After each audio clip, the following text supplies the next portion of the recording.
தனியரசு sir வணக்கம். வணக்கம் வணக்கம் சார், நீங்கள் இது எல்லாத்தையுமே பார்த்துட்டு இருப்பீங்க அப்படின்னு நினைக்கிறேன்.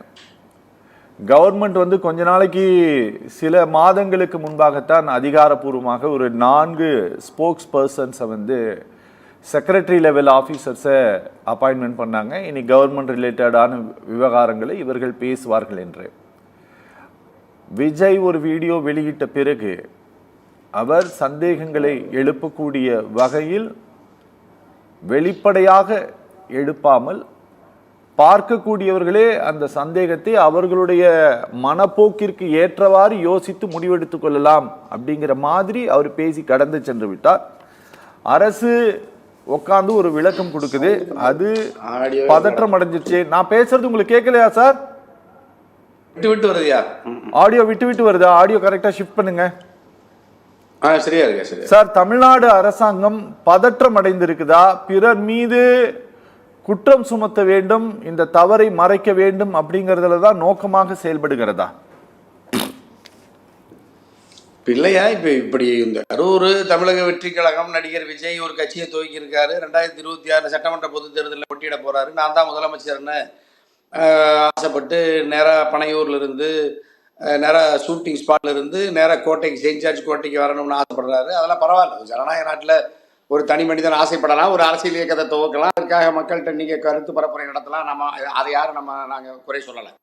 ஆனா நீங்க சட்டத்துக்கு அப்பாற்பட்ட ஒரு சட்டத்துக்கு அப்பாற்பட்ட ஒரு எக்ஸ்ட்ராடினரி ஃபோர்ஸ் மாதிரி நீங்க தமிழ்நாட்டினுடைய எந்த அல்லது இந்தியாவினுடைய எந்த சட்ட விதிகளை மதிக்காம போக்குவரத்தை மீறி பொது இடங்களை மறித்து ஒட்டுமொத்த ஊடக வலிமை அல்லது உனக்கு அந்த நடிகனுக்கு இருக்கிற அந்த வெளிச்சம் அது அந்த பரப்புரையின் மீது சமூகத்தில் அந்த அந்த இடத்தில் நோக்கி மக்களை குவிப்பதற்கு ஒரு செயற்கையா திட்டமிட்டு இந்த இந்த இந்த பரப்புரை கூட்டங்களை விஜய் நடத்துறாரு. அல்லது விஜய்க்கு பின்னாடி இருக்கிற அந்த ஒரு சதிகார கூட்டம் இந்த வேலையை தொடர்ந்து திட்டமிட்டு செய்கிறாங்க. அது இப்போ நீங்கள் தமிழ்நாட்டில் இருக்கிற ஏற்கனவே இருந்த ஒரு அரசியல் முறை அமைவு, ஒரு தேர்தல் முறை அமைவுகளெல்லாம் இது முழுக்க முழுக்க சிதைத்து ஒரு புதிய ஒரு ஆற்றலாக, புதிய ஒரு சக்தியாக, செயற்கையாக தமிழ்நாட்டில் ஒரு கொள்கை இல்லாத, சித்தாந்தம் இல்லாத, மக்களின் மீது பற்றற்று இருக்கிற ஒரு சாதாரண பிழைப்புவாத நடிகனை ஒரு நாட்டினுடைய மிகப்பெரிய தியாகியை போல, மிகப்பெரிய ஒரு தேச தந்தையை போல, நாட்டில் இருக்கிற எல்லா மக்களுக்கும் துன்பம், துயரம், கண்ணீரை உடைக்க இதோ ரட்சிக்க வருகிறார் மாதிரி ஒரு ஒரு தேவதூதரை போல இந்த அறிவு சமூகம், தமிழ் சமூகம் ஒரு ஒரு ஒரு தகுதியில்லாத ஒரு ஒரு ஒரு முதியவரை அழைச்சிக்கிட்டு வருது.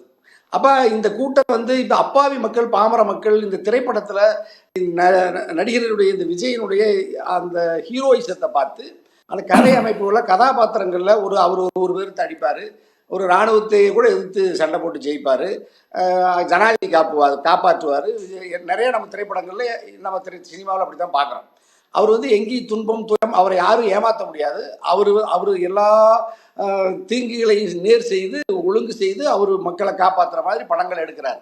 அப்படியெல்லாம் படம் எடுக்கிறதுனால இவர் அப்படிப்பட்ட ஒரு சக்தியுள்ள மனிதன் அப்படின்னு சொல்லிட்டு தான் இந்த பாமர தமிழ் சமூகம் காலங்காலமாக இப்படி திரைப்பட நடிகர்களை நம்பி திரையில, வெள்ளி திரையில நடிகர் தலைவர்களை தேடுகிற இந்த காட்டுக்கூட்டம் இப்படி அலையலையா வர்றது நம்ம தமிழ் சமூகத்துக்கு அவமானம் தான். அறிவு சமூகத்துக்கு அவமானம்ங்கிறாங்கிறத நான் தனியரசு பட்டி தொட்டியெல்லாம் ரஜினி போது சொன்னோம். நான் நீண்ட நெடுங்காலமா இந்த தமிழ் சமூகத்தினுடைய தாழ்வு குறித்து நம்ம பரப்புரை நடத்தணும். ஆனா அவர்களுக்கெல்லாம் இருந்த ஒரு தத்துவ வேட்கை, மனித பண்பு கூட இல்லாத, மனித நேயம் இல்லாத ஒரு விஜயும் இப்ப நான் முதலமைச்சர்னு வருகிற பொழுது இந்த நவீன தமிழ் சமூகம் மீண்டும் அந்த திரையரங்கத்துக்குள்ள இருந்து ஒரு ஒரு தகுதியில்லாத ஒரு நபரை அழைச்சிட்டு வருது. அப்ப இந்த கூட்டம் கரூர்ல இப்ப நான் ஏற்கனவே திருச்சியில் சொன்னேன், முதல் கூட்டம் திருச்சியே பிழையானது, தவறானது. நீங்க விமான நிலையத்திலிருந்து காந்தி மார்க்கெட் மரக்கடைங்கிற ஒரு இடத்துக்கு வருவதற்கு 6 மணி நேரம் 7 மணி நேரத்தை 4 வழிச்சாலை, தேசிய நெடுஞ்சாலையெல்லாம் மறித்து ஒட்டுமொத்த மக்கள் சமூகத்துக்கும் மின்சார தடையை ஏற்படுத்தி, போக்குவரத்து தடையை ஏற்படுத்தி, காவல்துறையினுடைய எல்லா விதிகளையும் மீறி விஜய்க்கு அந்த இடத்த அப்படிப்பட்ட ஒரு அனுமதியை கொடுக்கறதே முதல்ல பிழையானது. அப்பவே நீங்க அவருக்கு வழக்கு பதிவு செய்திருக்கணும், கைது செய்திருக்கணும், நடவடிக்கை எடுத்திருக்கணும். அடுத்த கூட்டத்துக்கு அனுமதி கொடுத்துருக்க கூடாது. ஆனா மத்திய அரசாங்கமும் மாநில அரசாங்கமும் காவல்துறையும், அப்படி ஒரு அரசாங்கமும் காவல்துறையும் இந்த நாட்டில் இருக்குதா இல்லையான்னு தெரியாத அளவுக்கு முழுக்க விலகி நின்று வேடிக்கை பார்க்குது இந்த அரசாங்கம். அப்ப இந்த குற்றத்தை அவர் தொடர்ந்து செய்கிறார். அடுத்து எங்க செய்யறாரு? அடுத்து நேராக அங்க அரியலூர் போறாரு, பெரம்பலூரே போக முடியல. அதற்கு அடுத்தபடியா நாகப்பட்டினம் போறாரு. நாகப்பட்டினத்தில் போய் என்ன செய்கிறாரு? அதாவது என்ன சிஎம் சார் மிரட்டி பார்க்குறீங்களா? நான் யார் தெரியுமா? அதெல்லாம் நான் ஆள் இல்லை சார்.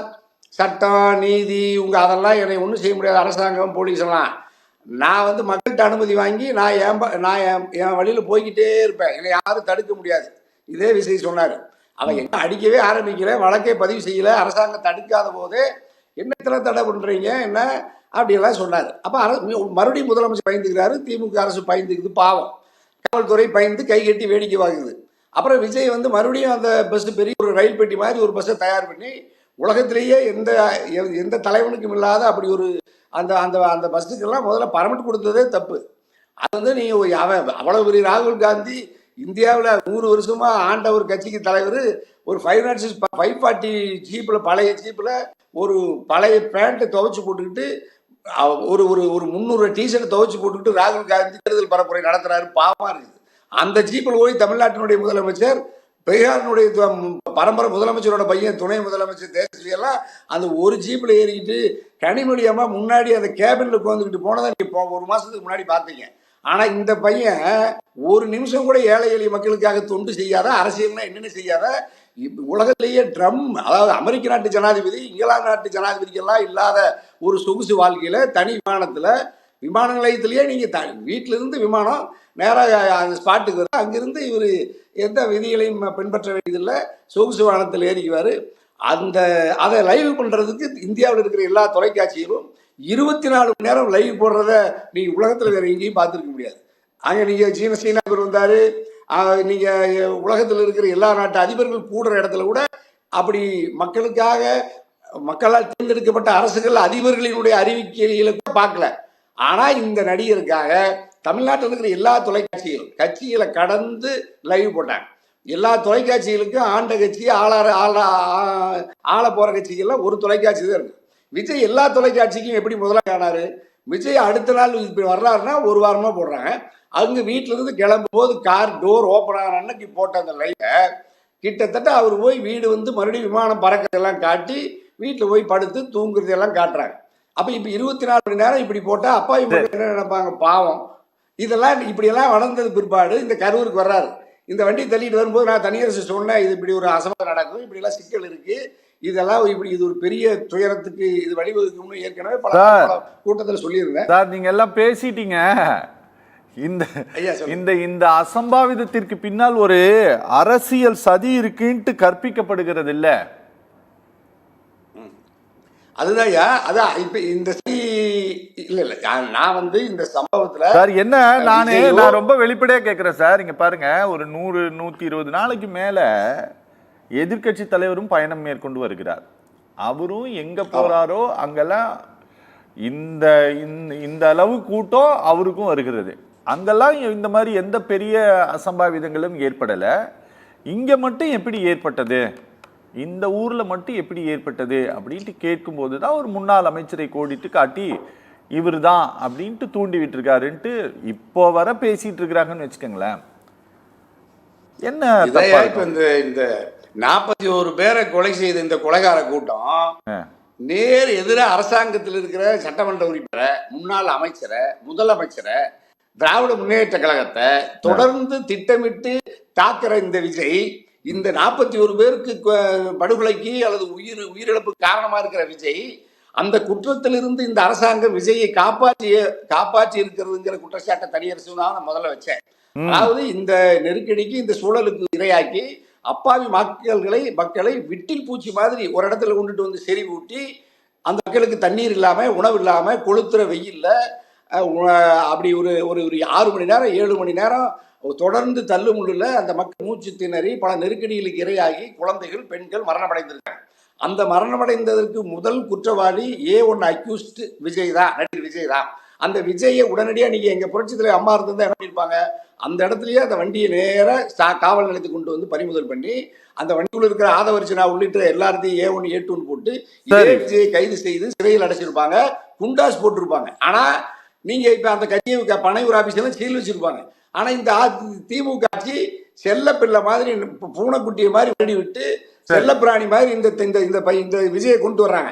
அப்ப நீங்க இந்த விஜய் 3 நாளா எப்படி அதாவது திருச்சியிலிருந்து கரூருக்கு வர்றதுக்கு 10 மணி நேரம் பண்ற விஜய் ரிட்டர்ன் போகும்போது மட்டும் எப்படி 45 நிமிஷத்துல திருச்சி போனாரு? சரி அப்ப சார், நீங்க விமானத்துல போய் வீட்டுக்கு போயிட்டாரு. சரி சார், பேசலாம்.